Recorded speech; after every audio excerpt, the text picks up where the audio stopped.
In the temple libraries of ancient Nippur, where clay tablets line the walls like silent witnesses to forgotten ages, Sumerian priests wrestled with a question that haunted their deepest meditations. If the Anunnaki shaped humanity from clay and divine blood, if these great gods decreed the fates of mortals and ruled the cosmos from their celestial thrones, then who created the Anunnaki themselves? What primordial force breathed life into the first divine beings, the gods before the gods? Tonight we trace the oldest recorded answer to this question. Written in cuneiform script more than 4,000 years ago, preserved on fragments of baked earth that somehow survived the collapse of empires and the erosion of millennia. Hello, my friend. I'm grateful you found your way here tonight to this quiet corner of the ancient world. Perhaps it's late where you are, the house grown still, the day's demands finally releasing their grip on your attention. Or maybe you're settling in for rest, seeking something deeper than ordinary sleep, something that connects you to the long chain of human wondering that stretches back to the very first civilizations. Whatever brought you here, you're welcome. This is exactly where you're meant to be. The Sumerian creation accounts represent humanity's earliest written attempt to answer the ultimate question of origins. Scholars have studied these texts since Henry Rawlinson first deciphered cuneiform in the 1850s, yet fundamental mysteries remain. The tablets speak of Namu, the primordial sea goddess, mother of heaven and earth, who existed before existence itself took form. They describe An and Kai, Sky Father and Earth Mother, emerging from waters that had no beginning. Some researchers interpret these accounts as sophisticated theology, a priestly class grappling with infinity and eternity through mythological language. Others suggest these stories encode memories of actual events, perhaps catastrophic floods that shaped early human consciousness, or even stranger possibilities that challenge our assumptions about ancient knowledge. Both perspectives deserve our patient consideration. We're not here to settle debates that scholars have pursued for generations. Instead, we're here to sit with the questions themselves, to feel their weight the way those Mesopotamian priests must have felt it, staring at lamplight flickering across temple walls while contemplating the void before creation. What moved the first waters? What stirred in the darkness before the gods drew breath? These questions have captivated human minds for at least 5,000 years.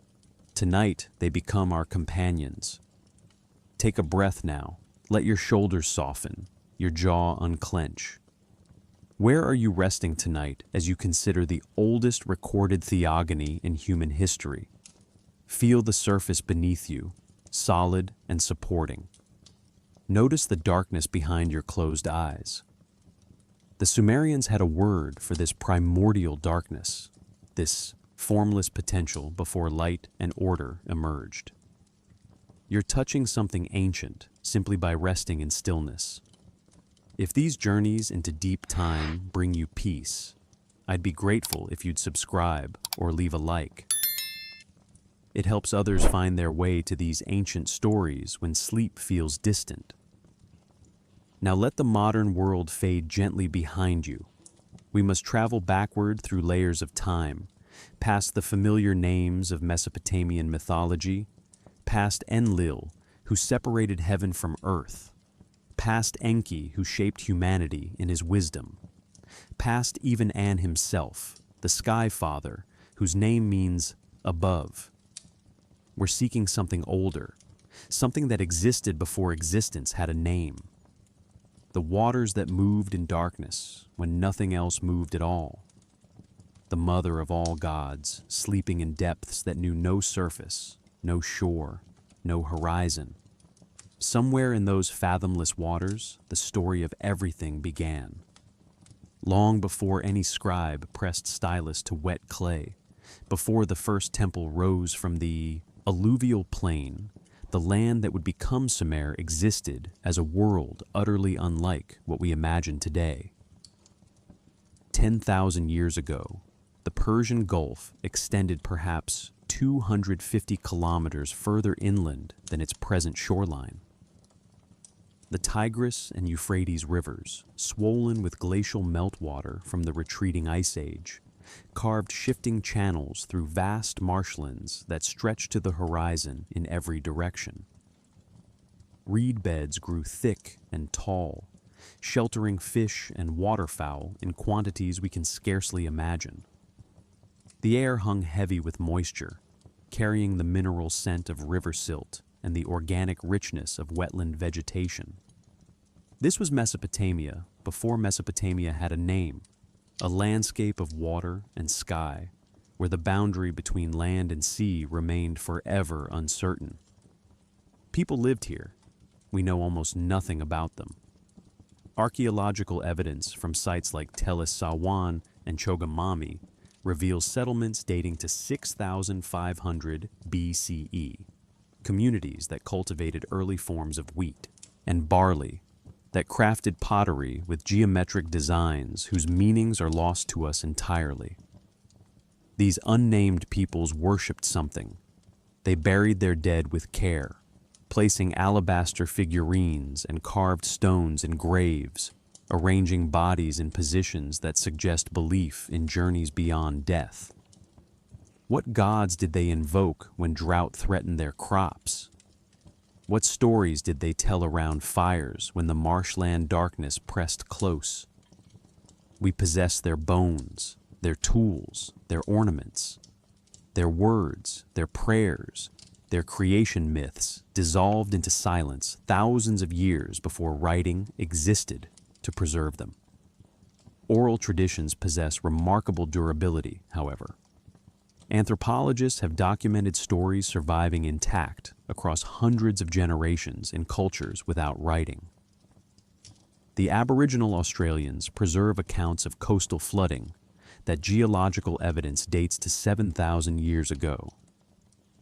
Perhaps the creation narratives eventually recorded by Sumerian scribes carried echoes of beliefs far older than Sumer itself, cosmological intuitions passed from grandparent to grandchild across millennia we cannot measure or trace.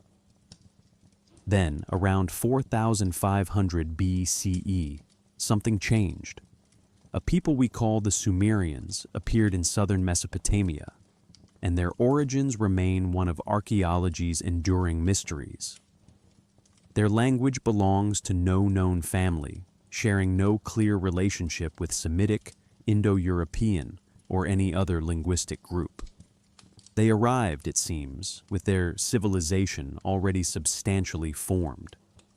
They brought irrigation techniques, administrative systems, architectural knowledge, and most remarkably, a fully developed pantheon of gods whose relationships and hierarchies would shape religious thought throughout the ancient Near East. Where did this culture emerge? Some scholars suggest the highlands of Iran. Others point to seafaring connections with the Indus Valley or lands along the Arabian coast, now submerged beneath the Gulf.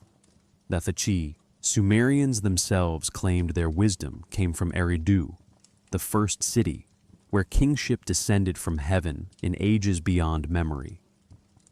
The priests who eventually recorded divine genealogies inherited something ancient. Their tablets preserved not invention, but remembrance, capturing in permanent form what had flowed through human consciousness since the waters first knew shores. Picture the hills of northern Iraq in 1845, where a young British adventurer named Austin Henry Layard began excavating a mound the local villagers called Kuyunjik. He was searching for the biblical city of Nineveh, capital of the Assyrian Empire, and what he found exceeded his most ambitious imaginings. Beneath centuries of accumulated earth lay the palace of King Ashurbanipal, who ruled from 668 to 627 BCE, and within that palace rested something extraordinary. Room after room contained clay tablets, tens of thousands of them, stacked and cataloged in what had been the ancient world's most comprehensive library. Ashurbanipal had dispatched scribes throughout his empire with orders to copy every text of importance, creating a repository of human knowledge that included myths, medical treatises, astronomical observations, legal codes, and most significantly for our journey tonight, the oldest creation stories ever written. The tablets arrived at the British Museum in London by the shipload. They sat in storage for years. Nobody could read them.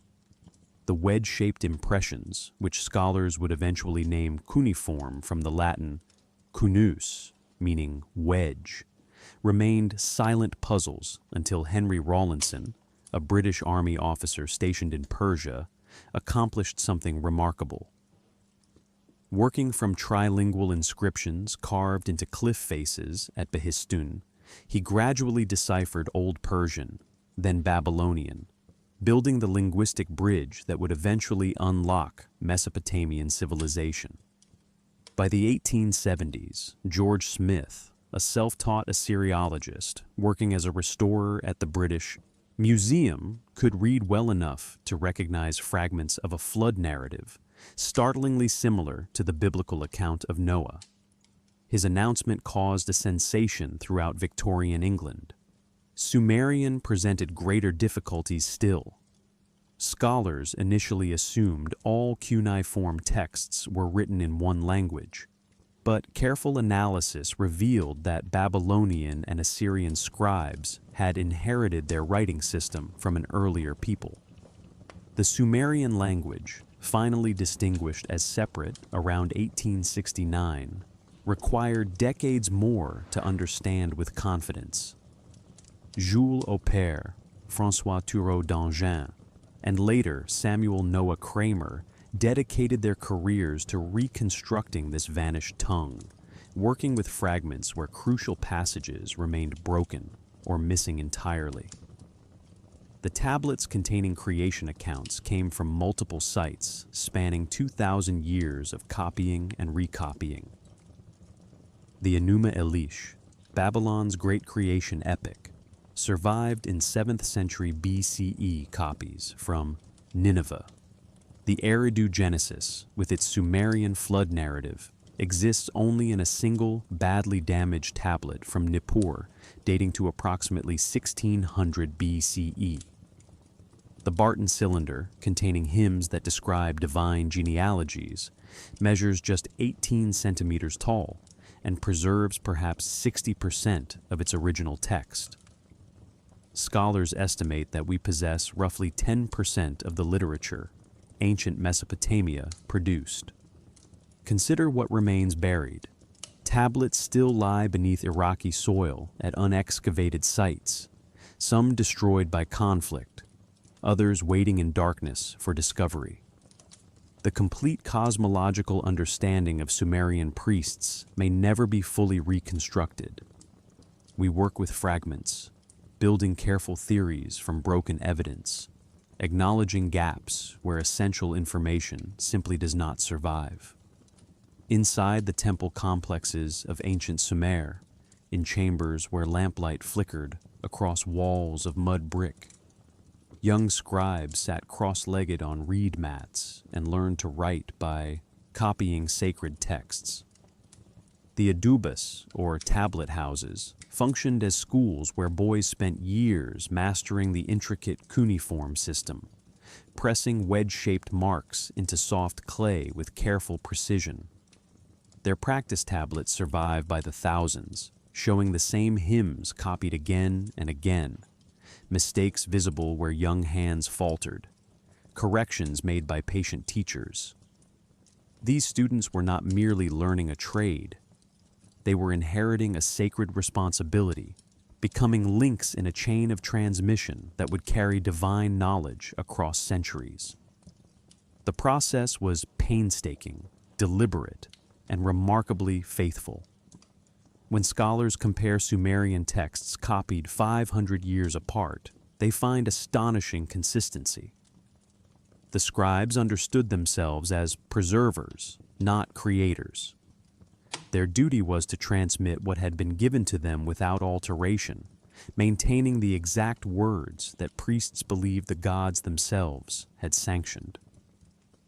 A hymn to Enlil copied in 2100 BCE at Nippur matches nearly word for word a version copied in 1600 BCE at Ur. This fidelity gives us confidence that the creation accounts we read today reflect genuine Sumerian theology, not later invention or corruption. Yet transmission also meant translation. Around 2000 BCE, Akkadian, a Semitic language unrelated to Sumerian, became the dominant spoken tongue throughout Mesopotamia. Sumerian survived as a sacred and scholarly language, much as Latin persisted in medieval Europe, long after no one spoke it natively. Akkadian scribes continued copying Sumerian texts, often adding interlinear translations to help readers understand archaic vocabulary. The great Babylonian creation epic, Enuma Elish, composed around 1100 BCE, drew heavily on Sumerian sources while transforming the narrative to elevate Marduk, patron deity of Babylon. Scholars must therefore read carefully, distinguishing earlier Sumerian concepts from later Babylonian adaptations, tracing ideas backward through layers of cultural reinterpretation. What categories of text survived this long transmission? The god lists rank among our most valuable sources, systematic catalogs naming hundreds of deities with their epithets, relationships, and domains. The An equals Anum series, compiled around 1400 BCE from older Sumerian materials, lists over 2,000 divine names organized by genealogy. Hymns praising individual gods reveal theological concepts through poetic imagery. Incantations, meant to invoke divine protection or healing, contain fragments of mythological narrative explaining why certain rituals held power. Narrative poems like The Descent of Inanna preserve extended mythological accounts, though often in damaged or incomplete form. Take a slow breath here, letting the weight of this preservation settle into awareness. We possess approximately 25,000 Sumerian literary tablets scattered across museums in London, Philadelphia, Berlin, Istanbul, and Baghdad. Kramer estimated this represents perhaps 10% of what once existed. 90% of Sumerian literature has vanished, destroyed by time, erosion, conquest, or simply never discovered. The creation accounts we explore tonight survived against extraordinary odds, carried through darkness by scribes who believed their work mattered eternally. Before the sky stretched above and the earth settled below, before any god drew breath or any star ignited in the void, there existed only Namu. The Sumerians wrote her name with a single cuneiform sign, the same symbol they used for the word sea, and in this simple equivalence lies profound theological meaning. Namu was not merely associated with water, she was water itself, the primordial ocean that existed before existence, infinite and formless, containing within her depths every possibility that would eventually unfold into cosmos. She bore a title that echoes across 4,000 years, the mother who gave birth to heaven and earth. Consider what this means. The Sumerian theologians, contemplating ultimate origins in their reed-built temples beside the Euphrates, concluded that the beginning was feminine, maternal, oceanic. Not a commanding father god speaking creation into being, but a mother whose body was the substance from which all things emerged. The universe did not begin with an act of willful creation, but with a birth, an emergence from waters that had always existed. Namu required no creator, because she represented that which preceded creation itself, the eternal matrix from which gods and worlds would differentiate like currents separating from a single vast sea. From Namu came An and Ki, the Sky Father and Earth Mother, though the process by which this occurred remains obscure in surviving texts. Some scholars interpret the separation as a kind of cosmic mitosis, the primordial unity dividing into complementary opposites. Others suggest An and Ki existed within Namu as potential, becoming actual when the conditions for differentiation arose. The tablets do not resolve this ambiguity. Perhaps the Sumerian priests themselves held multiple interpretations, understanding that language falters when describing events before events properly began. Water symbolism pervades ancient Near Eastern creation, thought for reasons both practical and philosophical. Mesopotamian civilization depended absolutely on rivers that brought life to desert lands. The annual flooding of the Tigris and Euphrates deposited rich silt that enabled agriculture, while the marshlands of southern Sumer teemed with fish, waterfowl, and reeds essential for construction. Water meant life in the most immediate sense. Yet water also embodied formlessness, that quality of having no fixed shape, of flowing and adapting and filling whatever space contained it. The philosophical intuition seems clear. Before forms existed, before boundaries and definitions, reality resembled water, holding all possibilities in fluid suspension. Modern physics describes the early universe as a state of undifferentiated energy from which particles, forces, and eventually matter crystallized as temperatures dropped. The Sumerians lacked our scientific vocabulary, yet their image of primordial waters captures something structurally similar, a formless plenum preceding differentiated existence. Namu never fully disappeared from Sumerian religion, though later traditions diminished her prominence. She remained mother of Enki, god of wisdom and fresh waters, maintaining her connection to the Abzu, the subterranean sweetwater ocean that dwelt beneath the earth. In this way, the primordial mother persisted, present in every spring that bubbled from underground depths. From Namu's formless depths emerged her first children, twins born intertwined, inseparable as water and its reflection. An, whose name meant simply heaven, and Kai, whose name meant earth, existed initially as a single unified reality, pressed together in embrace so complete that no space remained between them. The Sumerians called this primordial unity Anki, heaven-earth, a compound concept describing existence before differentiation, when sky and ground had not yet discovered they were distinct. No light penetrated this union. No horizon marked where above ended and below began. The cosmos lay folded within itself like an unborn child, waiting for the force that would stretch it into recognizable form. That force would be Enlil, but his emergence lay generations ahead. Consider what this united heaven-earth must have resembled in the mythological imagination of Sumerian priests, and pressed downward with infinite weight. Ki pushed upward with equal force. Between them, nothing, not even potential space where anything might exist or move or breathe. The pressure must have been unimaginable, cosmic claustrophobia before the concept of openness existed. Modern physics describes the early universe in comparable terms, all matter and energy compressed into singular density where the laws governing separated things had not yet applied.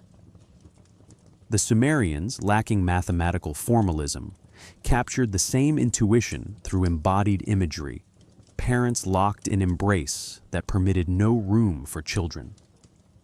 The separation, when it came, required violence of a particular kind. Enlil, Born somehow within that compressed space, became the force of atmosphere, the breath that needed room to move, the wind that demanded distance between surfaces.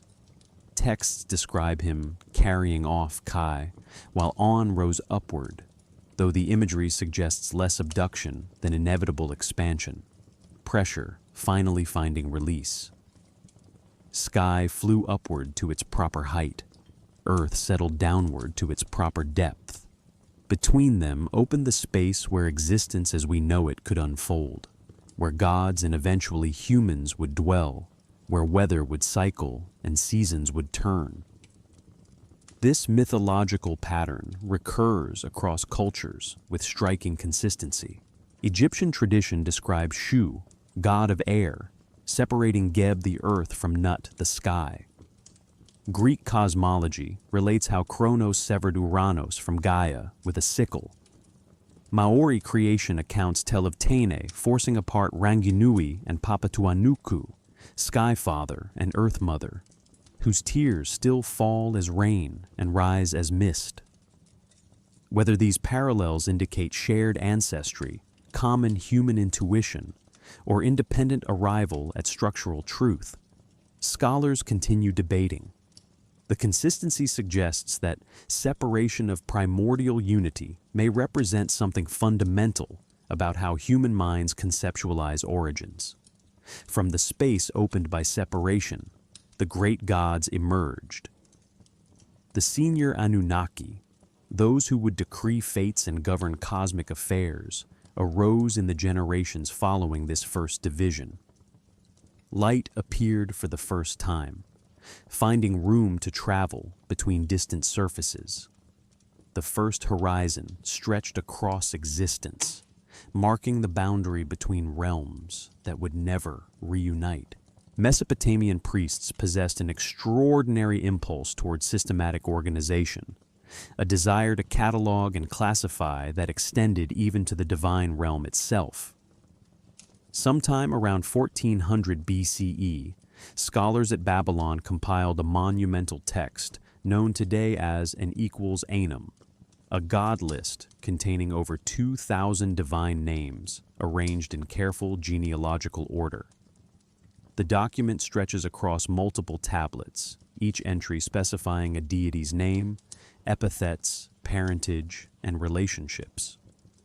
Reading it feels less like encountering mythology than browsing an ancient census of heaven, a bureaucratic accounting of the cosmic hierarchy that governed Sumerian and Babylonian religious thought. The organizational logic reveals profound theological assumptions. At the apex stood An, the Sky Father, whose name simply meant heaven, and whose position derived from his primordial emergence from Namu. The list places his ancestors first, those shadowy figures representing phases before differentiation, then proceeds systematically through his descendants. An's authority was absolute but remote.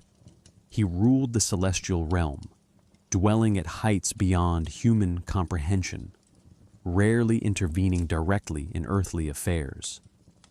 His power expressed itself through delegation, through the younger gods who administered the cosmos on his behalf. Beneath An, in the cosmic hierarchy, came Enlil, lord of the atmosphere and Earth's surface, whose city, Nippur, served as the religious center of Sumer for over 2,000 years. Enlil held the tablets of destiny, clay documents inscribed with the fates of gods and humans alike, conferring upon him executive authority over cosmic affairs. His temple, the Akur, or mountain house, functioned as the divine assembly hall where major decisions affecting the universe were ratified. Where An represented ultimate sovereignty, Enlil embodied active governance, the force that translated divine will into manifest reality.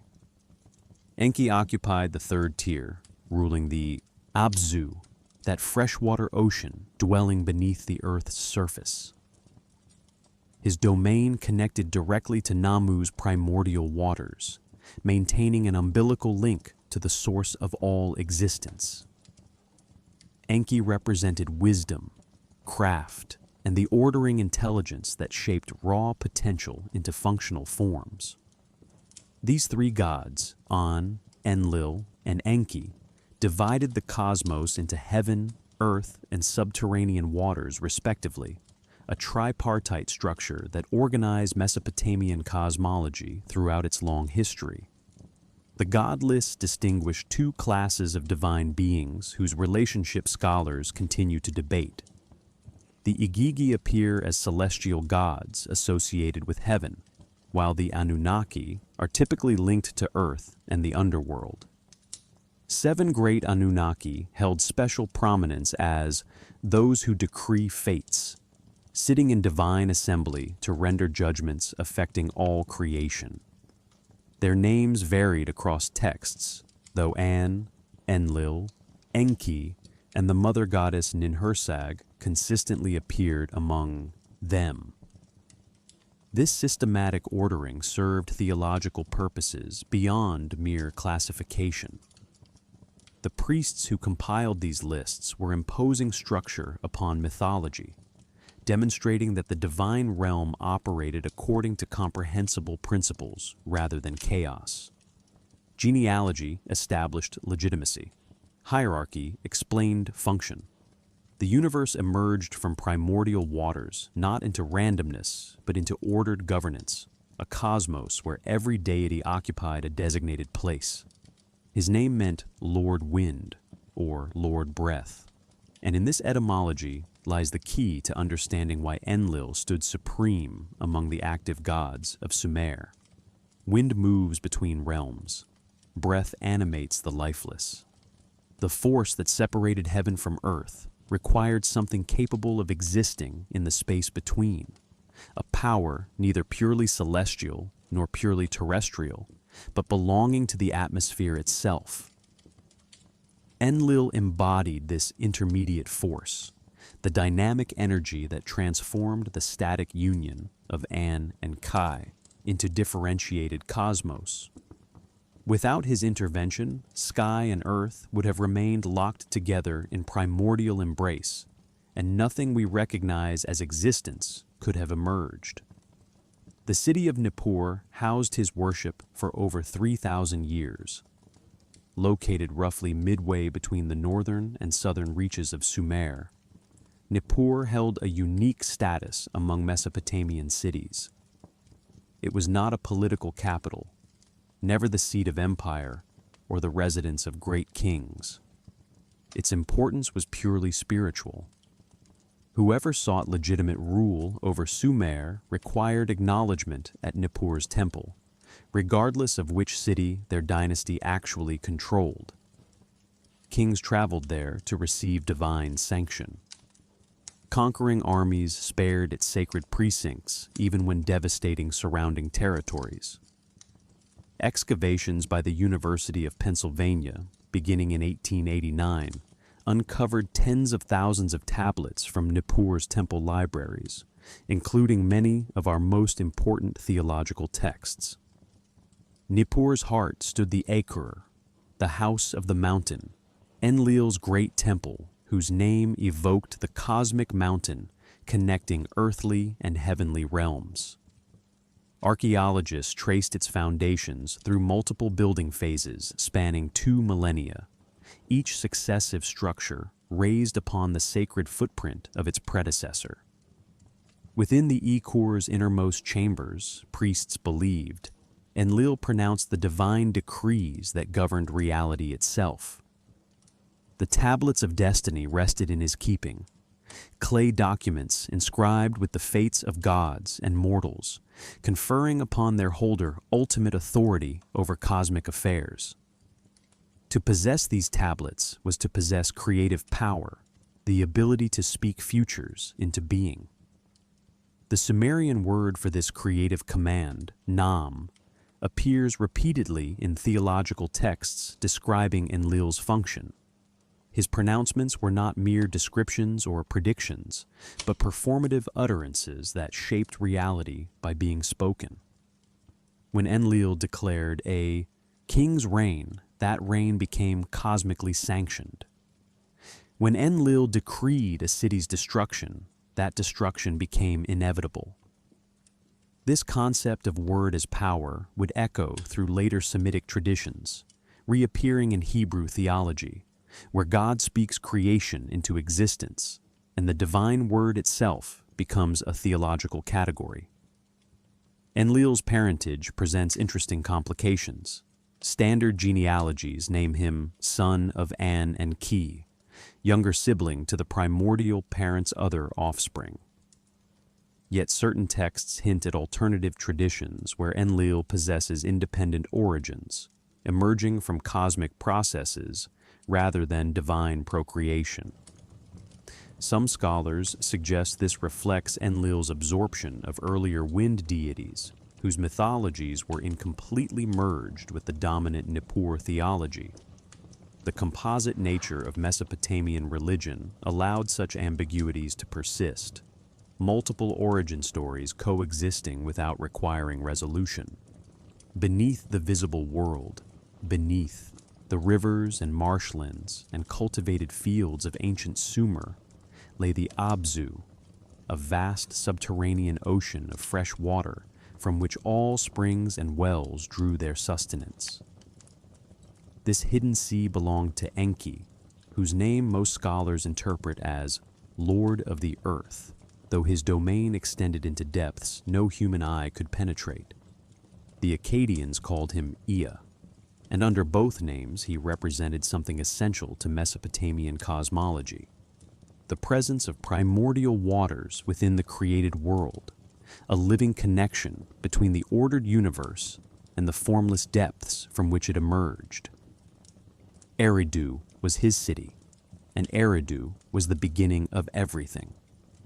Sumerian tradition unanimously identified Eridu as the first city, the place where kingship descended from heaven before the Great Flood. Archaeological excavations confirm remarkable antiquity, with settlement layers reaching back to approximately 5,400 BCE, making it among the oldest continuously occupied sites in Mesopotamia. The remains of Enki's temple, the Abzu, or House of the Abzu, show 18 distinct building phases spanning 3,000 years, each sanctuary constructed directly above its predecessor on an ever-growing mound of sacred rubble. Pilgrims approached across flat marshland, seeing the temple rise like an artificial mountain from the watery plain. The site today lies abandoned in southern Iraq, windswept and desolate, yet once it represented humanity's oldest connection to divine wisdom. Several texts credit Enki with the creation of humanity, though details vary across versions. In the Atra-Hasis Epic, composed around 1700 BCE, but drawing on older Sumerian sources, Enki devises the plan to create humans from clay mixed with the blood of a slain god, providing both physical substance and divine essence. Other accounts describe him working alongside the mother goddess Ninhursag, shaping human forms while she breathed life into them. His role consistently emphasizes craft and intelligence rather than raw power, the patient wisdom that understands how things fit together and function. Namu appears in multiple traditions as Enki's mother, a genealogical connection carrying profound theological weight. If Namu represents the primordial sea from which all existence emerged, and Enki rules the Abzu that mirrors those primordial depths, then the god of wisdom maintains direct descent from ultimate origins. The Abzu was not merely an underground reservoir, but a continuation of Namu herself, her presence persisting within created reality. When priests descended into the sacred pools within Enki's temples, they symbolically entered the mother of all things. This lineage positioned Enki as mediator between primordial forces and the younger generation of active gods. He understood depths that Enlil and the other Anunnaki could not access. He preserved knowledge from before the separation of heaven and earth. In myths where cosmic crises threaten divine order, Enki repeatedly provides the saving wisdom, drawing upon understanding rooted in origins themselves.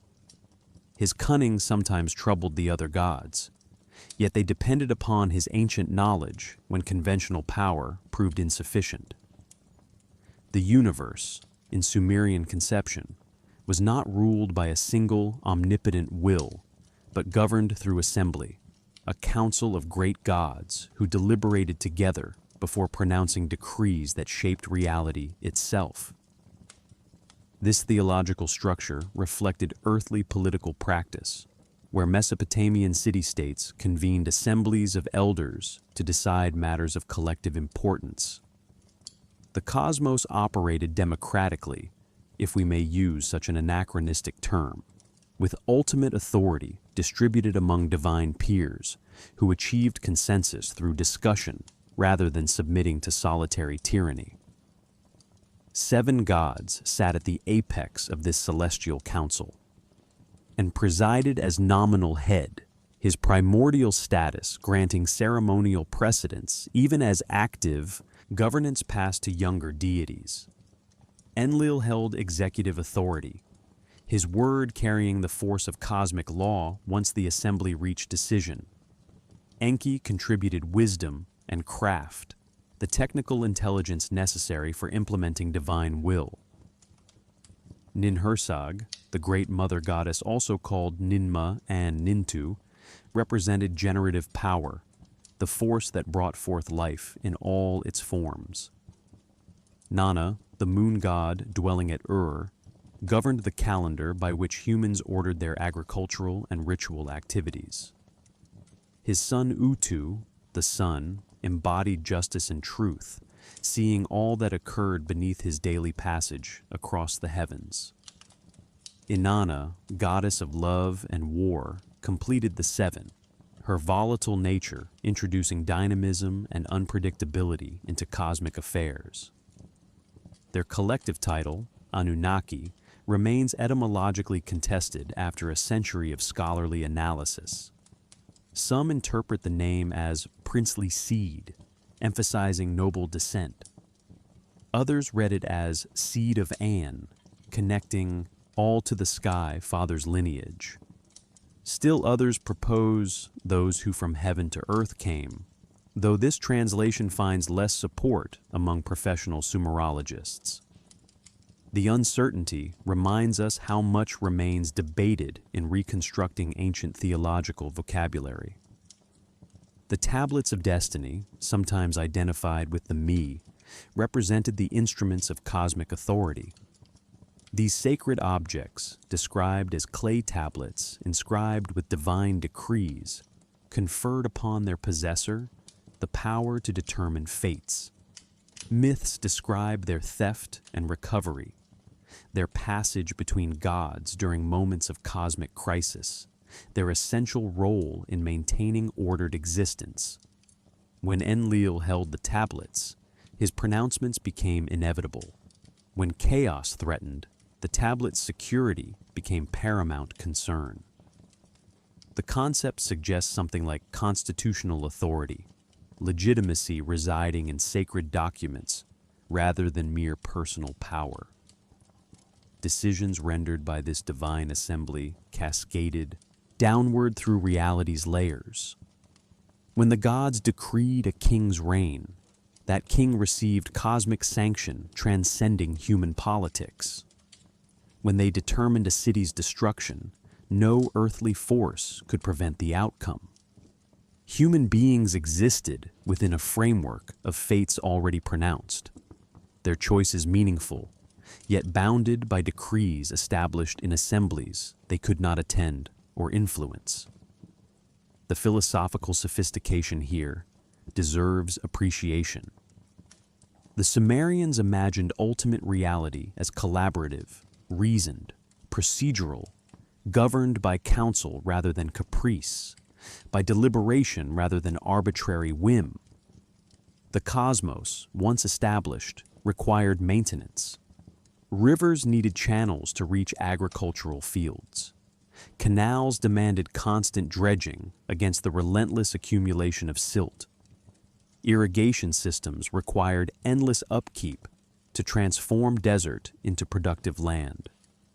The senior gods, the great Anunnaki who had decreed the fates and established cosmic order, assigned this labor to their juniors, a class of divine beings called the Igigi. For generations beyond counting, these younger gods toiled in the primordial landscape, performing the backbreaking work that sustained creation itself. The Atra-Hasis Epic preserves what happened next. Composed around 1700 BCE in Akkadian, but drawing upon older Sumerian traditions, this remarkable text survives in multiple fragmentary copies, the most complete being a 3-tablet version from the reign of King Ammisaduqa of Babylon. The narrative opens with a cosmos already functioning, the Anunnaki dwelling in comfort, while the Igigi labor ceaselessly below. The text specifies their burden with striking concreteness. They dig the Tigris and Euphrates rivers. They excavate canals. They pile dredged silt into enormous heaps. The numbers involved suggest cosmic scale. The labor lasted for 40 years, according to the poem, though the figure likely represents a symbolic duration, meaning a very long time. Exhaustion bred resentment. Resentment became rebellion. The Igigi gathered at night, burning their tools in collective protest, then marched upon Enlil's dwelling with torches blazing. The senior gods awakened to find their workforce in open revolt, refusing to continue the toil that sustained divine civilization. Enlil's first impulse was violent suppression, demanding the execution of the rebellion's leader. But the Igigi would not identify their instigator, declaring with one voice that all bore equal responsibility. The situation required a different solution. Enki, Lord of Wisdom and Fresh Waters, proposed an alternative. Rather than forcing the Igigi back to labor or destroying them entirely, the gods would create a new class of beings to bear the burden. Humanity would be fashioned specifically for work, designed to maintain the cosmos, while the gods enjoyed eternal leisure. The mother goddess Nintu, also called Ninhursag or Mami, agreed to perform the creation. She mixed clay with the blood and flesh of a slain god named Wei'ilu, whose name may mean he who had intelligence. This mingling of earthly substance with divine essence produced Lulu, humanity, beings mortal, yet carrying within them a spark of the divine. Consider what this narrative reveals and what it conceals. It explains human existence as purposeful rather than accidental, created to serve functions the gods themselves found burdensome. It accounts for human intelligence and creativity through divine inheritance, the blood of a god animating our clay. Yet the origin of the Igigi themselves receives no explanation. Where did these younger gods emerge? Who created the beings who would rebel and thereby necessitate humanity's creation? The story answers one question while deepening another, each solution generating new mysteries to contemplate in the stillness of night. When Babylon rose to political dominance around 1800 BCE, its priests faced a theological challenge. Their patron deity Marduk had been a relatively minor god in the older Sumerian pantheon. Yet imperial prestige demanded cosmic significance.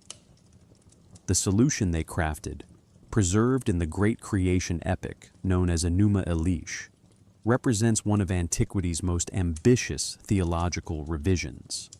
Rather than simply promoting Marduk within the existing hierarchy, Babylonian priests rewrote creation itself, producing a narrative that placed their god at the center of cosmic origins while transforming ancient Sumerian concepts into something dramatically different. The epic's opening lines transport us before the beginning. When on high the heavens had not been named, nor the earth below pronounced by name, Apsu, the first one, their begetter, and maker Tiamat, who bore them all, had mixed their waters together. Here the primordial sea divides into two complementary forces. Apsu, representing fresh water, Tiamat embodying the salt sea. Their mingling produces the first generation of gods, Lahmu and Lahamu, whose names may mean hairy or muddy, perhaps evoking silt deposits where fresh and salt waters meet. From this pair emerge Anshar and Kishar, whole heaven and whole earth, who in turn produce Anu, the Babylonian form of Sumerian An. The relationship between Sumerian Namu and Babylonian Tiamat presents fascinating interpretive questions. Both represent primordial waters.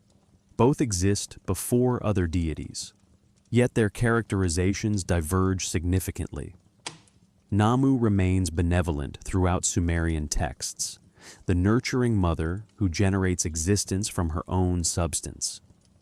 Tiamat begins similarly in Enuma Elish, peacefully tolerating her noisy divine offspring, even when Apsu grows irritated by their clamor. Only after Ea kills Apsu does Tiamat transform into a monstrous adversary, raising an army of chaos creatures to destroy the younger gods. This transformation serves Marduk's elevation.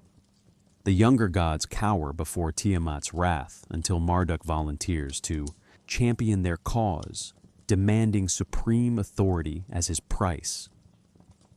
Armed with winds and storms, he confronts Tiamat in single combat, driving winds into her mouth when she opens it to devour him, then slaying her with an arrow through her heart. From her corpse, he fashions the cosmos itself, splitting her body to create heaven and earth, using her eyes as sources for the Tigris and Euphrates rivers. The violence of this account contrasts sharply with Sumerian creation narratives, where emergence occurs through birth and separation rather than combat. Scholars debate whether Enuma Elish represents genuine theological evolution or political propaganda dressed in mythological garments. Perhaps both interpretations hold truth. Marduk's defeat of Tiamat justified Babylon's imperial dominance, demonstrating that their god possessed power exceeding even primordial chaos. Yet the epic also reflects authentic theological reflection on the relationship between order and chaos, the necessity of struggle in establishing meaningful existence. Creation myths evolve as the cultures that tell them evolve. What remains constant is the question itself, echoing across languages and centuries. At the center of Sumerian cosmology stood an image both geographical and metaphysical, the cosmic mountain rising from the flat alluvial plain, connecting the realms of existence like a great axis piercing through reality itself. The Sumerians called this mountain Ekur, the same name given to Enlil's temple at Nippur, and the identification was deliberate. Sacred architecture replicated cosmic structure. When priests ascended the ziggurats that dominated Mesopotamian cities, they symbolically climbed toward heaven, ascending the same axis that linked underworld depths to celestial heights. The temple was not merely a house for the god, but a model of the universe entire. This vertical cosmos contained horizontal dimensions equally complex. The Mi represented perhaps the most sophisticated concept in Sumerian theological thought, a term so multifaceted that scholars struggle to translate it adequately. The Mi were divine powers, cultural forms, social offices, and civilizational arts bound together in metaphysical packages that could be possessed, transferred, and stolen. Lists enumerate over 100 distinct Mi, including kingship, priesthood, truth, descent into the underworld, the art of the scribe, sexual intercourse, the kindling of strife, the giving of judgments, and the craft of the carpenter. Each me represented not merely a skill, but the cosmic permission and power to enact that skill. Without the me of kingship, no one could legitimately rule. Without the me of music, no instrument could produce meaningful sound. Inanna's descent into the underworld reveals the geography of death with startling precision. The goddess journeys to the land of no return, ruled by her sister Ereshkigal, passing through 7 gates where guardians strip away her garments and powers one by one. Her crown removed at the first gate, her measuring rod and line at the second, her necklace of lapis lazuli at the third. Each item represents accumulated me, and Inanna arrives before her sister's throne, naked and powerless. The Anunnaki appear here in their role as judges of the dead, 7 great gods seated in the underworld who fix their eyes of death upon the goddess. This 7-gated descent influenced traditions far beyond Mesopotamia. Jewish apocalyptic literature describes heavenly ascents through multiple levels. Gnostic texts portray the soul rising through planetary spheres controlled by archons. The Greek mystery traditions spoke of katabasis, descent into death and return, as the pattern of spiritual transformation. Scholars trace direct transmission routes through Persian intermediaries, carrying Mesopotamian concepts into Hellenistic religious synthesis. When Orpheus descended for Eurydice, when Odysseus consulted the dead, echoes of Inanna's prior journey resonated beneath the Greek narratives. The Sumerians encoded reality's architecture in their myths, not as primitive speculation, but as careful observation translated into symbolic language. Civilizations require structures. Social order demands offices. Skills must be sanctioned by powers beyond individual will. The me captured these necessities in theological form, recognizing that human culture participates in something larger than human invention alone, something rooted in cosmic patterns established before our species drew its first uncertain breath. Every theological system contains silences, places where explanation ceases and mystery begins. The Sumerians traced divine genealogies with meticulous care, naming ancestors and descendants across generations of gods, yet their accounts terminate at Namu without proceeding further. The primordial sea simply exists. No text surviving from ancient Mesopotamia describes Namu's origin, names her parents, or explains how the first waters came to be. She represents the boundary of Sumerian cosmological explanation, the point where inquiry encounters something that requires no cause because it precedes causation itself. Did the priests of Nippur and Eridu ponder what lay beyond this boundary?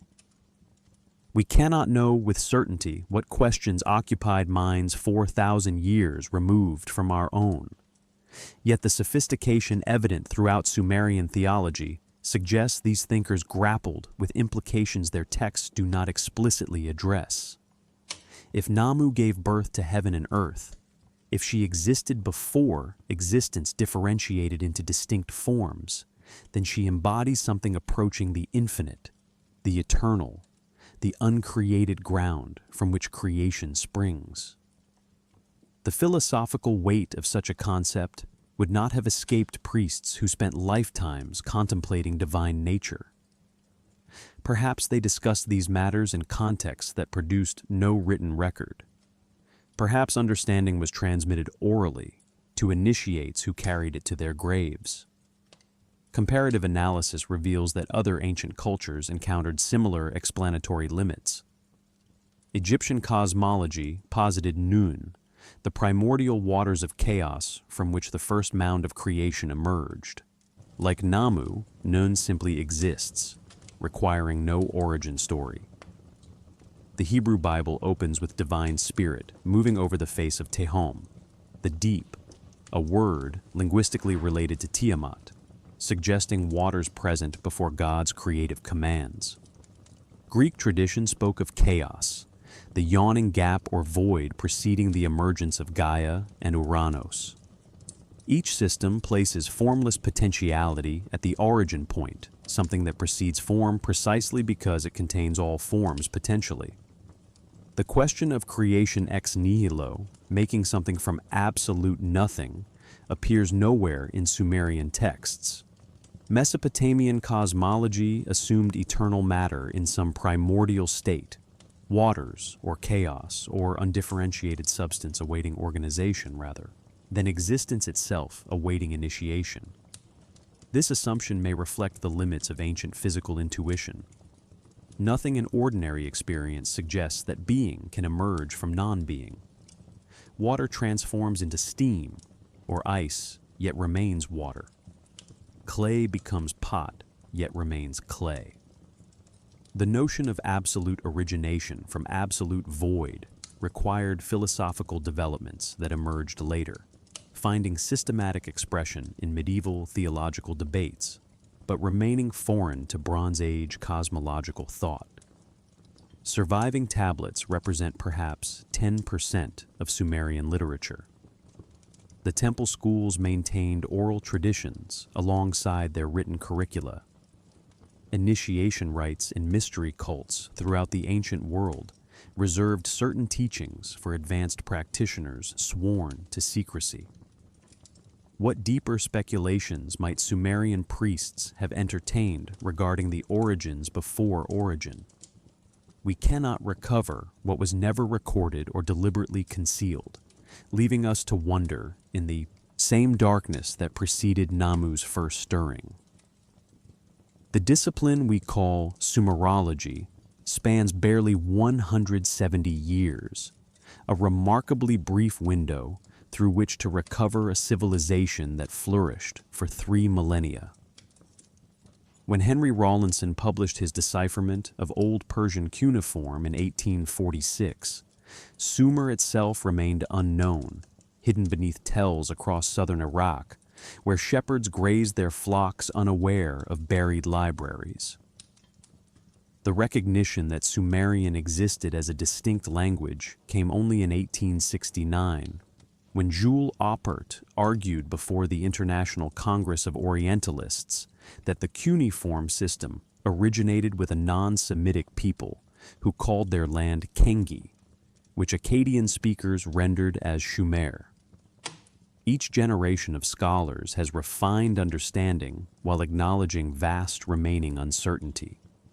Samuel Noah Kramer, perhaps the 20th century's most influential Sumerologist, spent decades translating literary texts at the University of Pennsylvania Museum, producing accessible works that introduce Sumerian mythology to general audiences. His 1956 book, History Begins at Sumer, identified 27 cultural firsts originating in ancient Mesopotamia, from written law codes to library catalogs. Thorkild Jacobson contributed nuanced theological interpretation, arguing that Mesopotamian religion evolved through distinct phases, from worship of natural forces toward increasingly anthropomorphic conceptions of divinity. More recently, scholars like Piotr Michalowski and Gonzalo Rubio have applied linguistic methodologies that reveal previously unrecognized complexity in Sumerian grammar and vocabulary. Translation debates continue to shape our understanding of theological texts. The Sumerian word mi, central to concepts of divine power and civilizational order, resists adequate English rendering. Some translate it as divine decrees, others as cultural norms, still others as essential properties. Each choice carries interpretive implications that ripple through scholarly reconstructions. When a single word anchoring an entire theological concept permits multiple translations, conclusions built upon that word inherit corresponding uncertainty. Archaeological context provides essential grounding for textual interpretation. Tablets recovered from temple archives differ meaningfully from those found in domestic quarters or scribal schools.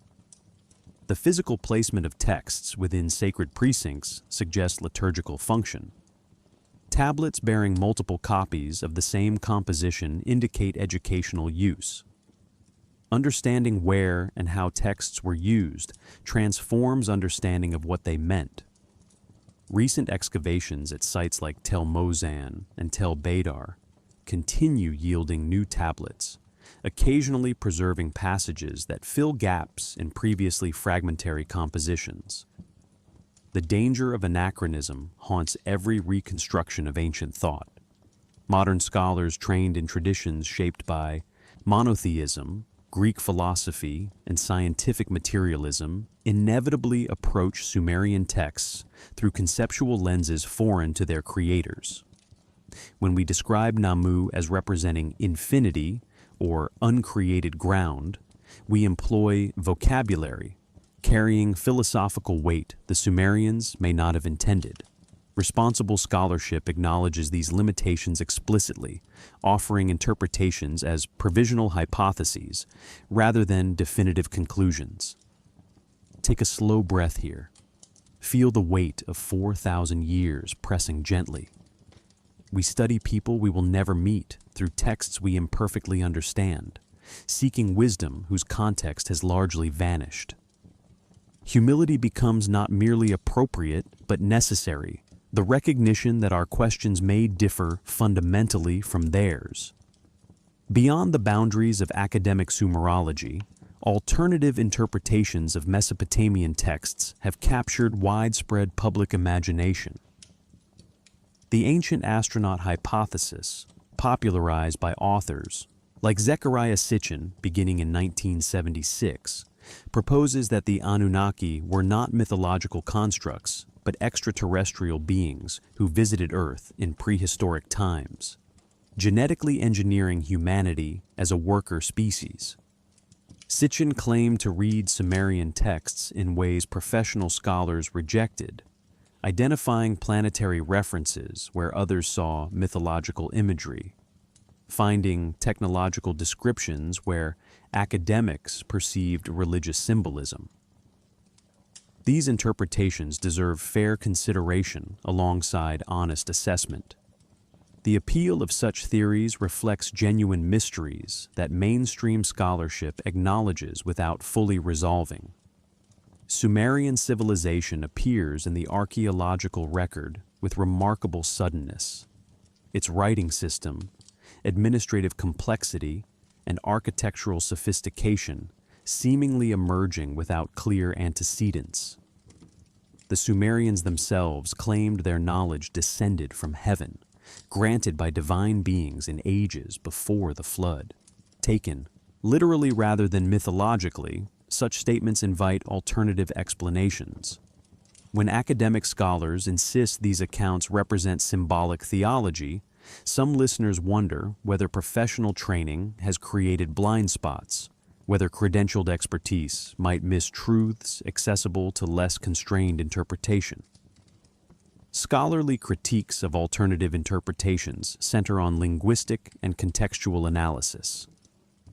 Professional Sumerologists note that Sitchin's translations diverge substantially from established readings, that his interpretations of specific cuneiform signs lack support from comparative textual evidence, that his planetary identifications contradict how astronomical terms function throughout the broader corpus. The word Nibiru, which Sitchin claimed designated a 12th planet, appears in Mesopotamian texts as a term for Jupiter, or as a reference point during celestial observations, not as the name of an undiscovered world. These technical objections carry significant weight among those trained to evaluate them. Yet mysteries genuinely remain. The Sumerian language belongs to no known family, its origins untraceable through comparative linguistics. The sophisticated astronomical knowledge evident in Mesopotamian tablets exceeds what some scholars consider possible for cultures lacking telescopic technology. The precision of certain mathematical relationships encoded in temple measurements and calendar calculations suggests understanding whose development remains inadequately explained.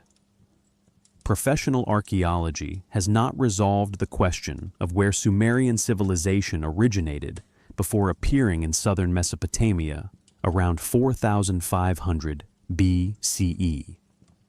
The 90% of Sumerian literature that has perished might contain answers to questions we cannot currently address. Oral traditions predating written records by millennia might have preserved knowledge whose echoes survive only in fragmentary mythological references. We cannot prove what we do not possess. Absence of evidence is not evidence of absence, as methodologists remind us. Yet, neither does it constitute evidence of presence.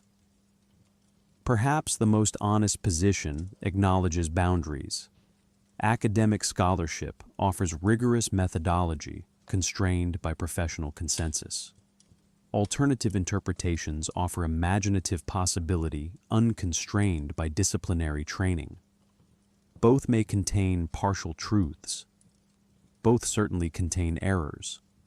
The ancient Sumerians themselves, contemplating origins in their reed-built temples, would recognize our continuing uncertainty as familiar territory.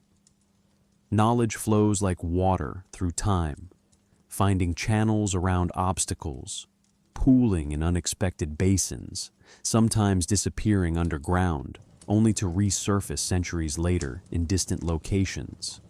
The theological concepts born in Sumerian temple schools traveled this way, passing from culture to culture across 3,000 years before vanishing entirely, then re-emerging through archaeological recovery into modern consciousness.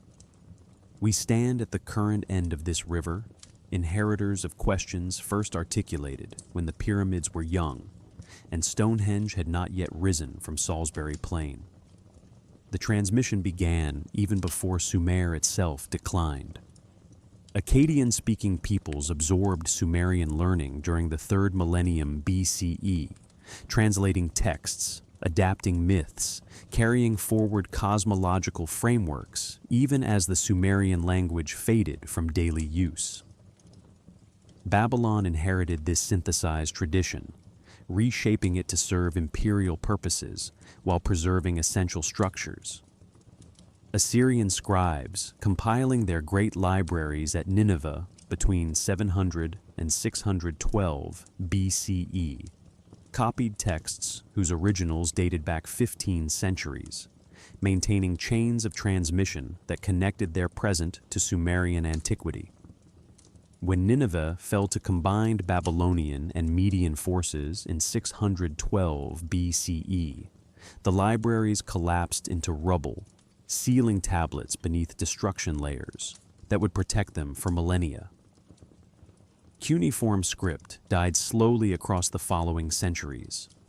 The last dated cuneiform tablet, an astronomical text, comes from 75 CE, nearly 700 years after cuneiform had ceased serving as a living administrative system. Then silence. For 18 centuries, no human being on Earth could read the wedge-shaped impressions covering tablets scattered across museum collections and buried beneath Iraqi tells. The knowledge became truly lost, preserved physically, yet inaccessible intellectually, waiting for the archaeological resurrection that would begin with Rawlinson's decipherment in the 1840s. Mesopotamian influence had already penetrated traditions that survived cuneiform's death. Biblical accounts of Eden, with its 4 rivers and tree of knowledge, echo Sumerian descriptions of Dilmun, the paradise where Enki dwelt. The flood narrative preserved in Genesis parallels the earlier Atra-Hasis and Gilgamesh accounts so closely that direct transmission seems certain. The Tower of Babel story reflects Mesopotamian ziggurat traditions filtered through Israelite theological reinterpretation. Jewish, Christian, and Islamic civilizations carried forward Mesopotamian concepts without recognizing their ultimate origins. Today, the Anunnaki occupy curious positions in contemporary consciousness. Scholarly publications reach limited academic audiences. Popular interpretations, some faithful to textual evidence and others dramatically departing from it, reach millions through books, documentaries, and internet discussions. The ancient gods have found new worshippers of a kind, people drawn to mysteries that mainstream culture inadequately addresses, seeking meaning in humanity's oldest recorded spiritual traditions. Beneath Iraqi soil, tablets remain buried at sites never excavated or incompletely explored. Future discoveries may fill gaps in our current understanding, recovering lost sections of fragmentary texts. Perhaps revealing theological concepts we cannot currently imagine. The river of memory continues flowing. You, listening tonight, participate in its current, receiving what was transmitted and carrying it forward simply by wandering alongside those who wandered first. And now, my friend, we have traveled far together, through buried libraries and broken tablets, through genealogies of gods and the waters that preceded them, through 4,000 years of human wondering about the questions that precede all questions. The journey has carried us to the edge of what can be known, to that boundary where Namu dwells in depths no text has ever mapped. Here, at the threshold of sleep, we rest. Feel the darkness around you now. It is gentle, familiar, welcoming. This same darkness settled over Eridu when the temple lamps were extinguished each night. This same darkness filled the spaces between stars that Sumerian priests observed from ziggurats rising above the marshlands. The constellations have shifted slightly across millennia, the slow procession carrying them along their ancient tracks, yet many of the same stars that shone over Mesopotamia shine tonight above wherever you are resting. Orion still hunts across winter skies. The Pleiades still cluster in their eternal gathering. Light that left distant suns when Sumerian scribes were pressing stylus to clay reaches your eyes this very evening, connecting you across impossible spans of time to those who wandered before you. Take a breath. Let it release slowly. Another breath. No effort required. The questions we have explored tonight are not problems to be solved, but mysteries to be inhabited. Humans have always wondered about origins. Long before Sumer, around fires and caves whose locations we will never know, our ancestors gazed at darkness and asked what existed before the light. The Sumerians inherited this wondering and gave it form, pressing clay tablets with symbols that would outlast their cities, their language, their civilization itself. We inherit it still, carrying forward the same essential questioning that makes us human. The primordial waters have never fully receded. They exist in myth, in memory, in the darkness that gathers when you close your eyes and let the world dissolve into formlessness. Namu's gift was not merely the birth of gods and cosmos, but the possibility of return. The recognition that consciousness can sink back into depths from which it arose, finding rest in the same source that once generated everything. Sleep is a small return to origin, a nightly rehearsal of the journey back to stillness before differentiation, before thought, before even the first stirring that would become existence. Let the mystery hold you now, as the waters held the unborn gods in ages before ages. You need not understand to rest. You need not resolve to find peace. The questions will remain, patient as stone, waiting for whoever wishes to contemplate them again. Tonight, they require nothing from you. Tonight, the ancient darkness welcomes you as it welcomed the priests of Eridu, the scribes of Nippur, the nameless peoples who preceded even Sumer. You belong to a long lineage of those who wondered and finally surrendered into sleep. The waters are calm. The depths are warm. Rest now.